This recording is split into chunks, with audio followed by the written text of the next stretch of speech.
ქართული ოცნების შინაგან საქმეთა სამინისტრო პროევროპული პროტესტის აქტიური მონაწილეების დაკავებას განაგრძობს. გზის ხელოვნურად გადაკეტვის საბაბით დღეს აიყვანეს კინორეჟისორი გიორგი მრევლიშვილი. მას მოსამართლე ლელად საგარეიშვილმა 7 დღიანი ადმინისტრაციული პატიმრობა შეუფარდა. დაკავებულთა შორის არის IDFI-ის კვლევითი მიმართულების ხელმძღვანელი გოგა თუშურაშვილიც. პოლიცია მის თავისუფლების მოედნის მიმდებარე ტერიტორიიდან გუშინ საღამოს წაიყვანა. დაკავებების პარალელურად ადმინისტრაციული პატიმრობიდან პატიმრობის ვადის ამოწურვის გამო გათავისუფლდნენ პროტესტის მონაწილეები აქტივისტი იმედა კლდიაშვილი და პარტია დროას წევრი ნათია ლეთოდიანი. კლდიაშვილმა დროებითი მოთავსების იზოლატორში 9 დღე, ლეთოდიანმა კი 6 დღე გაატარა. ორივე მათგანს გზის ხელოვნურად გადაკეტვას ედავებოდნენ.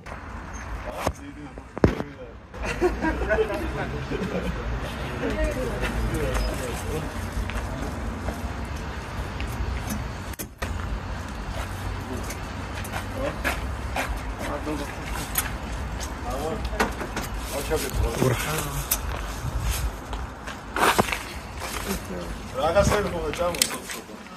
იოგურტი, წვენი.